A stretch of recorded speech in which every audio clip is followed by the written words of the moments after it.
tentang HIV/AIDS? HIV/AIDS itu suatu penyakit yang sangat berbahaya dan sampai sekarang belum ditemukan obat. Yang kamu tahu HIV itu apa? Penyakit. Ya, Berbahaya nggak? bahaya. Oh, tapi nggak tahu ya gimana HIV/AIDS.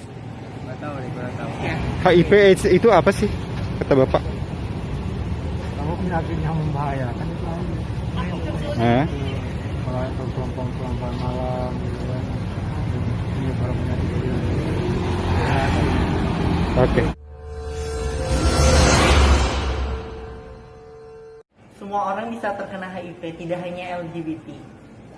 Seks tidak akan menularkan jika kita memakai kondom.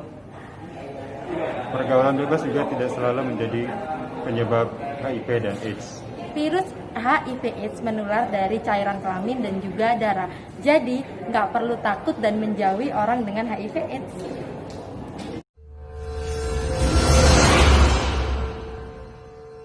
Jauhi virusnya, bukan orangnya.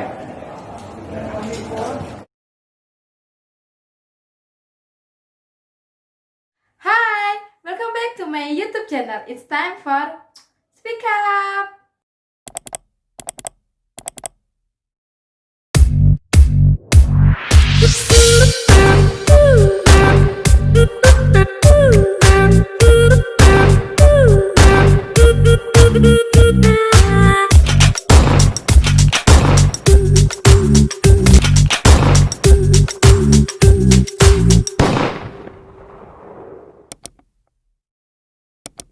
Oke, di episode kali ini karena kita bertepatan dengan hari HIV/AIDS sedunia, jadi aku mau ngajak kalian untuk ngebahas soal diskriminasi dan stigma negatif yang masih ada di Indonesia. Jadi kita langsung aja ngobrol bareng salah satu aktivis yang ada di Bandung.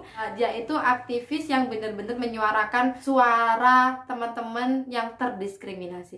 Kita langsung aja menghubungi Mas Arul, Arul melalui sambungan Zoom.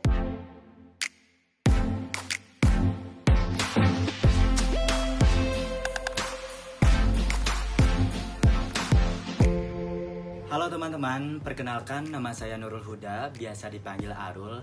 Saya adalah salah satu influencer warga peduli AIDS atau WPA Kota Bandung. Kasus HIV dan AIDS di Kota Bandung bertambah dari tahun ke tahun. Hingga bulan Mei pada tahun 2020 sudah tercatat sebanyak 5.243 kasus. Besarnya kasus AIDS di Kota Bandung disinyalir karena orang dengan HIV atau disebut dengan ODIF telat melakukan VCT. Apa itu VCT? VCT adalah singkatan dari Voluntary Counseling and Testing.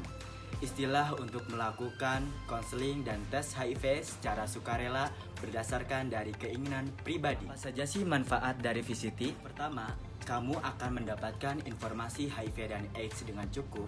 Yang kedua, ini adalah salah satu bentuk pencegahan dan pengendalian HIV dan AIDS. Yang ketiga, kamu akan mengetahui status HIV kamu sedini mungkin. Jadi tunggu apa lagi? Yuk melakukan konseling dan tes HIV di layanan kesehatan terdekat dengan kamu.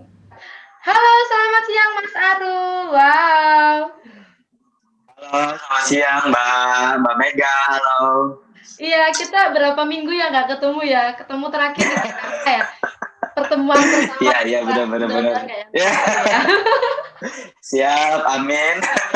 Mudah-mudahan kita bisa ketemu lagi. Oke, by the way, Ya. ini itu kan barengan sama hari AIDS sedunia ya? Ya, bertepatan sekali dengan Hari AIDS sedunia. Nah, biasanya nih ya Mas ya, kalau kita berbicara tentang HIV/AIDS itu kan pasti kayaknya udah basi banget kalau kita membahas soal diskriminasi dan stigma negatif terhadap HIV/AIDS, orang dengan HIV/AIDS, benar nggak? Ya, maksudnya sudah biasa. Maksudnya Sudah biasa, memang ya. kalau kebanyakan teman-teman ODIF atau orang yang dengan HIV sangat berkaitan erat dengan stigma dan diskriminasi. Jadi ya orang masih banyak membahas itu semua gitu. Menurut Mas Arul ini apa sih sebenarnya pengertian secara global tentang diskriminasi dan stigma ini? Berdasarkan penilaian aku ya. Jadi kalau stigma dan diskriminasi sebenarnya beda. Kalau stigma itu berasal dari pemikiran dulu, buah pemikiran, hal-hal yang negatif itu menyangkut akan penilaian diri sendiri dan untuk penilaian pada orang lain.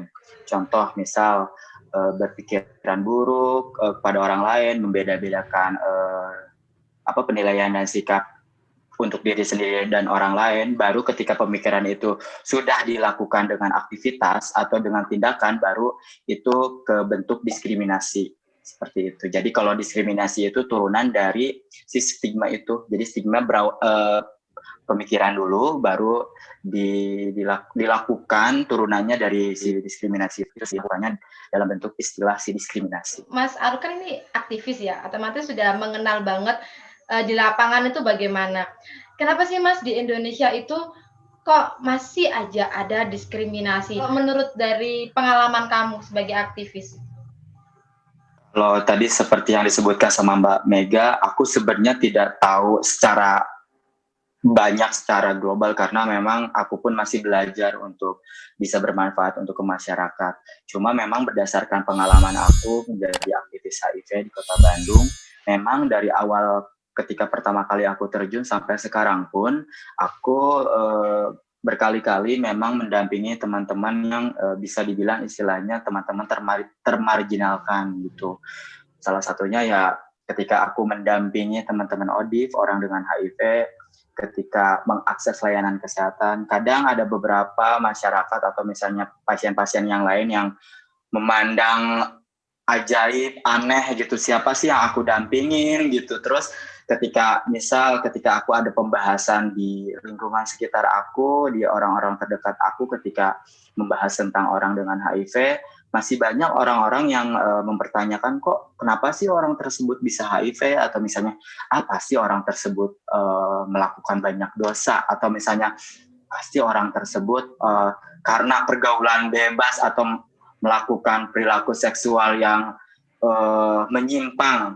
Nah, padahal sejujurnya adalah ya orang dengan HIV atau misalnya orang yang tanpa HIV ya sebenarnya sama aja gitu.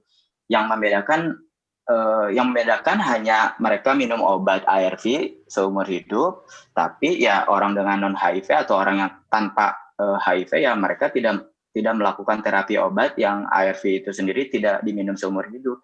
Yang membedakan hanya itu aja. Gitu. Nah, tapi kan bukan berarti kita harus mengucilkan mereka ya, Mas ya? Ya benar. Ya. Sebenarnya ya mau pasien apapun, mau pasien HIV atau pasien penyakit yang lain, sebenarnya ya tolonglah janganlah di stigma dan diskriminasi, karena mau bagaimanapun kita kan sesama manusia ya, kita di sesama manusia nggak ada bedanya tuh. Kita yang membedakan ya mungkin kita dengan Tuhan kita atau dengan kepercayaan kita masing-masing gitu aja. Iya. Tapi kalau misalnya hubungan kita dengan yang lain ya sama aja. Aku tuh punya prinsip gini Mas Arul, daripada kita ngurusin neraka orang, kenapa kita nggak ngurusin kita masing-masing sih, kan gitu ya? Ya gitu, ya itu pembahasan yang lebih jauhnya ya itu. Iya. Dan lagi kan kita nggak bisa menghakimi ya orang dengan HIV/AIDS atau itu adalah orang-orang yang jahat atau yang penuh dengan dosa, kan nggak bisa. Ya nggak bisa, nggak boleh lah kayak gitu. Jangan loh guys, hari gini itu mendingan kita tuh mikirin surga kita masing-masing aja. Hari gini masih ngurusin orang lain sakit atau enggak, atau misalnya orang lain HIV atau enggak. Yang terpenting ya kita belajar untuk peduli satu sama lain, bermanfaat ke masyarakat sekitar. Seperti itu sih kalau berdasarkan dari aku. Oke, ini aku. Kita udah bahas soal diskriminasi. Nah, sekarang ini aku pengen tadi kita belum sempat kenalan nih siapa sih sebenarnya Mas Arul. Iya, belum. Kamu langsung aja to the point nanya gitu, pede banget. Ya, kenalan lagi ya, Mbak. Kenalan ulang lagi. Iya, oke Mas Arul mungkin bisa dijelasin siapa sih sebenarnya Mas Arul ini dan kegiatannya itu apa aja sih selama ini? Oke, selamat siang teman-teman. Perkenalkan, nama saya Nurul Huda, biasa dipanggil Arul. Saya tinggal di Bandung. Sehari-hari saya bisa dibilang tadi seperti yang Mbak Mega sebutkan, aktivis HIV. Sebenarnya saya masih baru sih berkecimpung di isu penanggulangan HIV ini. dari mulai 2015 sebagai volunteer di salah satu LSM, Perkumpulan Puzzle Indonesia. Lalu saya direkomendasikan untuk bekerja sebagai petugas menjangkau, terus melakukan pelatihan untuk menjadi konselor VCT HIV, dan ada beberapa sih kegiatan-kegiatan yang lainnya, tapi memang masih dalam lingkup penanggulangan HIV dan AIDS di Kota Bandung. Di Kota Bandung. Gimana Mas Begitu. keadaan di Kota Bandung sendiri? Mungkin bisa diceritakan Kalau- saat ini sedang apa, lagi apa, dan bagaimana Apanya? kesulitannya gitu.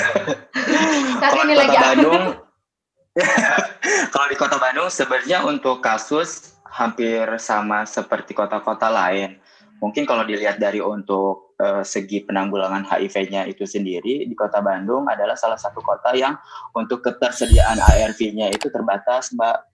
Gitu. Jadi buat teman-teman ODIF, orang dengan HIV, untuk ada beberapa di layanan kesehatan di Kota Bandung memang diberikannya tidak diberikan stoknya 1 bulan sekali gitu.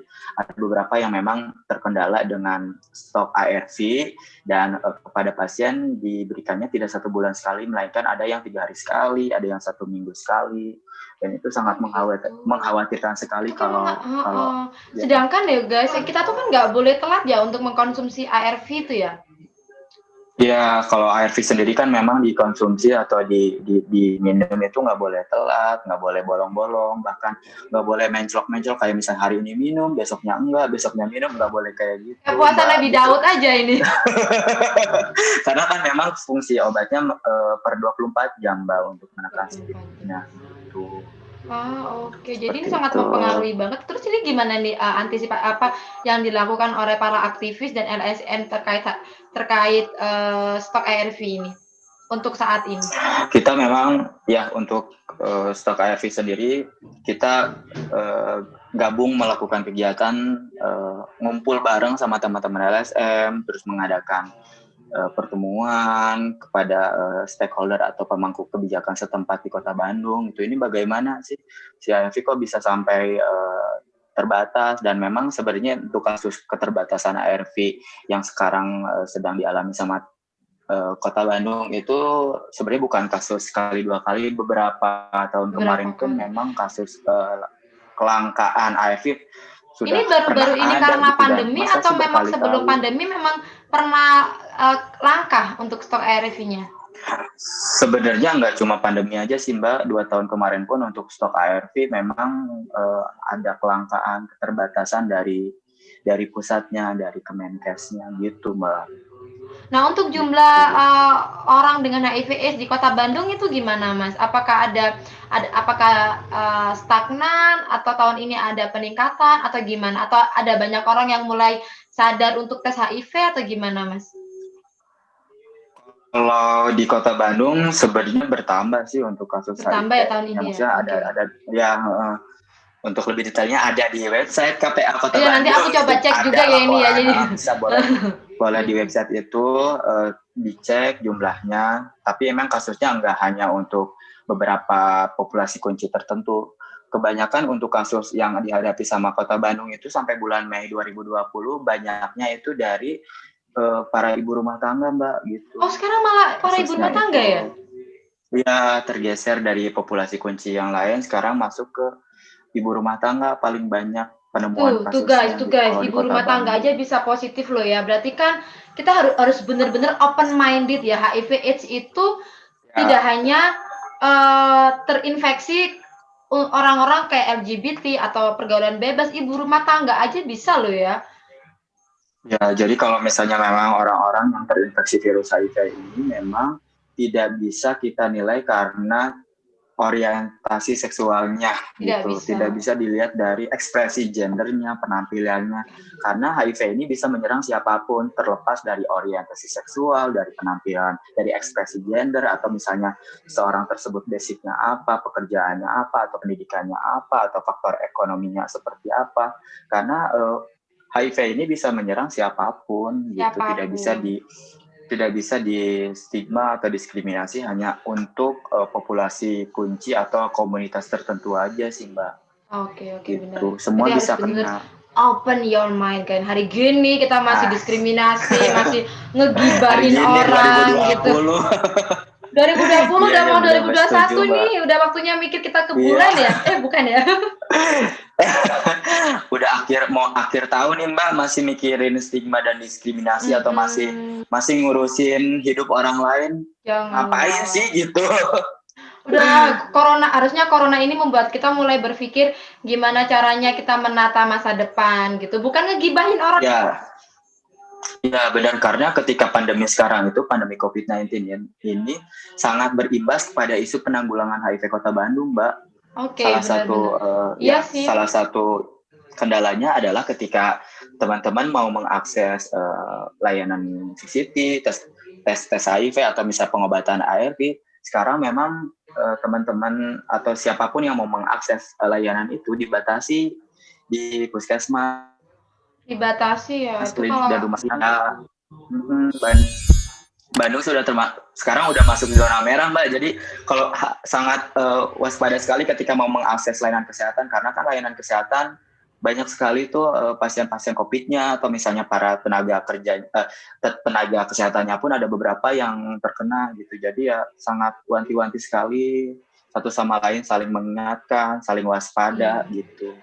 Iya, berarti kan di sinilah peran para LSM dan juga para relawan aktivis HIV/AIDS untuk meningkatkan semangat teman-teman ya, Mas ya. Ya. Tapi juga kalian juga harus getol nih, gimana nih pemerintah, jangan sampai nih. Pemerintahnya kayaknya nggak ada LSM udah bisa gerak kok ngasih motivasi. Pemerintahnya lempeng-lempeng aja nanti, nggak ada semangat. Ya. Karena memang untuk isu penanggulangan HIV dan AIDS mau di Kota Bandung atau di kota lain atau bahkan di Indonesia itu sebenarnya bukan tanggung jawab para aktivis di LSM, tapi memang ini adalah tanggung jawab kita bersama, Mbak. Salah satunya ya nggak hanya untuk dari teman-teman LSM, warga sekitarnya pun, stakeholdernya, pemerintahannya atau pemangku kebijakannya pun, kita satu sama lain memang harus bahu-membahu gitu, saling bekerja sama gitu untuk kesuksesan penanggulangan HIV dan AIDS di kota masing-masing gitu. Bukan cuma tanggung jawab sepenuhnya dari untuk teman-teman aktivis HIV aja gitu. Oke, bener banget. Ya sih, Mas Arul, mungkin ada yang mau disampaikan lagi nih, Mas Arul, buat teman-teman speak up. Kalau aku boleh menyampaikan sepatah dua patah. Gak harus sepatah dua kata kok. Buat teman-teman di luar sana, kalau misalnya yuk kita coba untuk melakukan tes HIV gitu, karena ketika kita tidak bisa mendiagnosa sendiri kalau status HIV kita negatif atau positif kalau kita tidak melakukan tes sama sekali, karena satu-satunya cara untuk mengetahui status HIV kita ya dengan cara tes HIV. Jadi jangan takut, jangan ragu, apalagi memberikan informasi yang tidak benar atau tidak baik kepada masyarakat yang lain.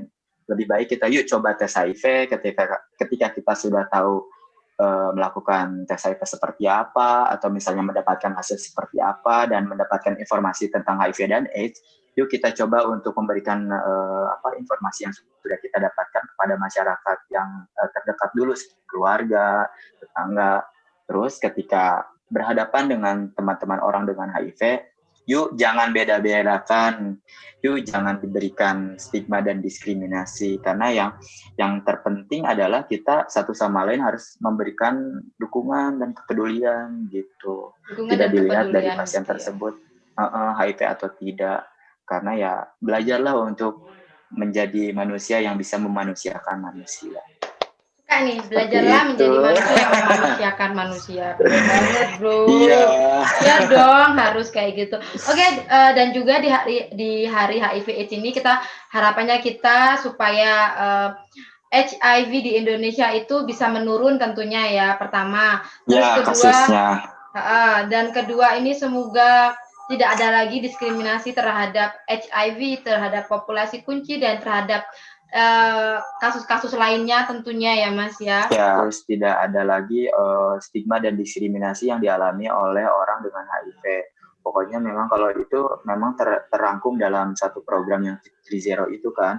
Tapi sejujurnya mau mau terangkum dalam program atau tidak, itu adalah tindakan-tindakan yang memang ya dianjurkan untuk ke masyarakat gitu. Oke. Oke, gitu aja Mas Arul. Lalu aku makasih banyak ya atas waktunya. Udah 20 Oke, menit kita sama-sama cuap-cuap ini. Mbak. Siap, makasih banyak ya udah mengajak aku untuk kolaborasi di Zoom ini spesial untuk Hari AIDS Indonesia Hari AIDS sedunia Sedunia, 2020. Hari AIDS sedunia. Iya. Ya. Semoga kita makin sadar, kita berani untuk tes HIV/AIDS dan juga jauhi virusnya, bukan orangnya. Ya, benar. Setuju. Oke, sekali lagi terima kasih. Sukses untuk teman-teman di Bandung. Salam buat teman-teman yang Ya, lainnya sama-sama juga. Mbak. Selamat siang. Ya. Bye-bye. Selamat siang, makasih. Oke guys, itu tadi ngobrol serunya bareng AA Arul, Mas Arul. Semoga informasi tadi bisa menginspirasi kalian dan juga informatif tentunya ya. Dan sekali lagi buat kalian yang masih suka mendiskriminasi atau masih suka membuli seseorang, udah deh, tahun 2020 udah mau berakhir. Dan bentar lagi tahun 2021, udah nggak zaman kita ngegibahin, kita ngegosipin, kita mendiskriminasi orang. Open your mind, berpikiran terbuka, dan juga lebih menerima satu sama lain, lebih solidaritas dan lebih peka juga terhadap satu sama lain. Jadi ayo, setiap orang memiliki hak untuk berbahagia, mari kita berbahagia bersama-sama. Jangan takut untuk berbicara, karena mungkin apa yang kalian sampaikan bisa merubah dunia. It's time for speak up. Bye bye.